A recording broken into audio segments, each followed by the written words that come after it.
नमस्कार. स्वागत आहे तुमचं आपल्या लाडक्या आणि आवडत्या मराठी जोश कट्टावर. मित्रांनो, महाराष्ट्रातल्या प्रत्येक तरुणाच्या मनात एक प्रश्न आहे. जिथे अब्जावधींची उलाढाल होते तिथे आपला मराठी माणूस का नाही? आज मी तुम्हाला फक्त एका बिझनेस वॉरची गोष्ट सांगणार नाही, तर एक अशी संधी दाखवणार आहे जिथे मराठी तरुणाला आपली नवी ओळख निर्माण करता येईल. अंबानी विरुद्ध अदानी, भारतातील सर्वात मोठे ऊर्जा युद्ध.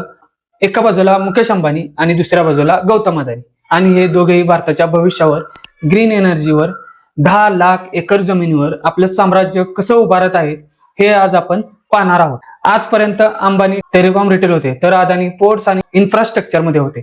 पण आता दोघेही एकाच मैदानात उतरले आहेत. ते मैदान आहे रिन्युएबल एनर्जीचं, आणि हे युद्ध सुरू झाले गुजरातच्या कच्छच्या वाळवंटी प्रदेशात. तुम्ही विचार करत असाल, गुजरात मधील कच्छच का? ही तर खारट बंजर जमीन आहे. पण या 2 अब्जाधीश उद्योगपतींना त्या बंजर जमिनीत सोन्याचा डोंगर दिसला आहे. कच्छ मध्ये 3 जादुई गोष्टी आहेत. अखंड सूर्यप्रकाश. कच्छ टॉरिड झोन मध्ये येतो, जिथे वर्षातील सर्वाधिक सूर्यप्रकाश मिळतो. यामुळे युरोपच्या तुलनेत 50 ते 60% जास्त ऊर्जा मिळते. दमदार पवन ऊर्जा, वाइंड पॉवर. कच्छ मध्ये वाऱ्याची गती एक्सिलेंट 8 मीटर प्रति सेकंद मानली जाते. दिवसा जेव्हा सूर्यप्रकाश जास्त असतो तेव्हा हवा कमी असते. रात्री जेव्हा सूर्य नसतो तेव्हा हवा जास्त असते. म्हणजे सोलर आणि पवन ऊर्जा एकत्र लावली तर 24 तास वीज निर्मिती होऊ शकते. शहरांमध्ये 1 किलोमीटरसाठी 400 लोक राहतात, पण कच्छ मध्ये 50 पेक्षाही कमी लोक राहतात. जमीन बंजर असल्यामुळे ती सहज आणि विनाविवाद एक्वायर करता येते. याच कारणामुळे त्यांचे मेगा प्रोजेक्ट्स वेगाने पूर्ण होत आहेत. सोलर ऊर्जा तर जुनी आहे, मग आताच हे दोघे हजारो कोटी रुपये का ओतत आहेत? याची 2 मोठी कारणं आहेत, आणि ते प्रत्येक भारतीयासाठी महत्वाचे आहेत. पहिलं कारण, उत्पादन खर्च पूर्णपणे कमी झाला आहे. 2009 मध्ये 1 मेगावॅट वीज बनवायला $500 खर्च येत होता. आज तोच खर्च $60 पेक्षा कमी झाला आहे.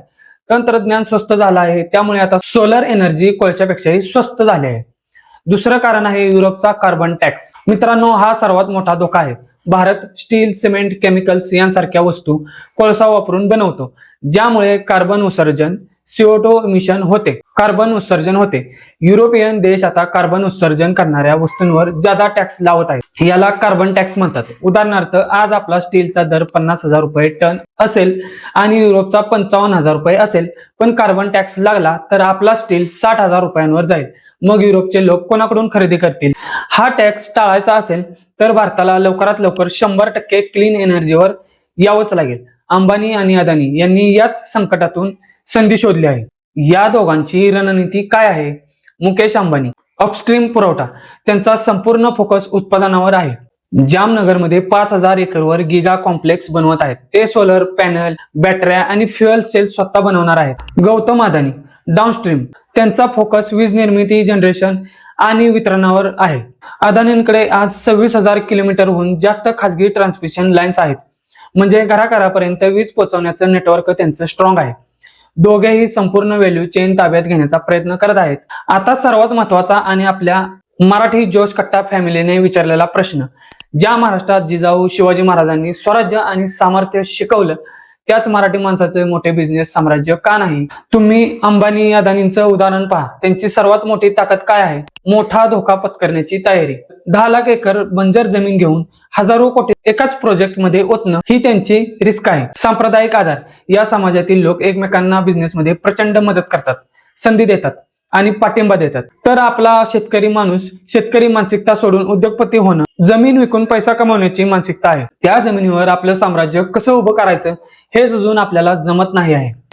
मराठी माणूस आजही नोकरी, पगार आणि सुरक्षितता या चौकटीत अडकलेला आहे. आपण मोठे स्वप्न बघायला घाबरतो. एखादी गोष्ट यशस्वी झाली नाही तर समाज काय म्हणेल या भीतीने आपण मोठी जोखमीची पावले उचलतच नाही. जोपर्यंत आपण ही सेफ्टी फर्स्टची मानसिकता सोडत नाही तोपर्यंत आपल्याला या अब्जाधीशांच्या शर्यतीत सामील होता येणार नाही. पण निराश होऊ नका. हीच वेळ आहे आपल्याला अंबानी अदानींच्या थेट शर्यतीत उतरण्याची गरज नाही, पण त्यांच्या बिझनेसचा फायदा आपण नक्कीच घेऊ शकतो. पंतप्रधान सूर्यघर योजना आणि या ग्रीन एनर्जीच्या क्रांतीमुळे मराठी तरुणांसाठी संधीचे दरवाजे उघडले आहेत. सोलर इन्स्टॉलेशन आणि मेंटेनन्स, सोलर सर्व्हिसिंग. प्रत्येक राज्यात एक सोलर बूम आला आहे. सोलर पॅनल बसवणारे, त्याची दुरुस्ती आणि देखभाल करणारे स्थानिक छोटे व्यावसायिक म्हणून तुम्ही सुरुवात करू शकता. फ्रँचायझी आणि डीलरशिप मॉडेल. मोठ्या कंपन्यांची फ्रँचायझी घेऊन, डीलरशिप घेऊन आपण आपल्या गावामध्ये हा बिझनेस सुरू करू शकतो. बॅटरी स्टोरेज आणि कौशल्य विकास, स्किल डेव्हलपमेंट. पुढील 2-3 वर्षात बॅटरीची मागणी वाढणार आहे. तसेच या सोलर उद्योगात प्रशिक्षित कामगारांची मोठी कमतरता आहे.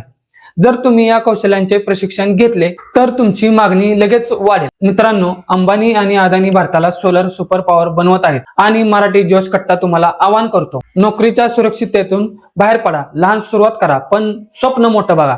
तुमचा एक छोटा बिझनेस 50-60 लोकांना रोजगार देऊ शकतो आणि आपल्या महाराष्ट्राला आर्थिकदृष्ट्या मजबूत करू शकतो. चला, आपण सगळे मिळून जोश कट्टाच्या मदतीने ही क्रांती घडवण्यासाठी एक पाऊल पुढे येऊयात.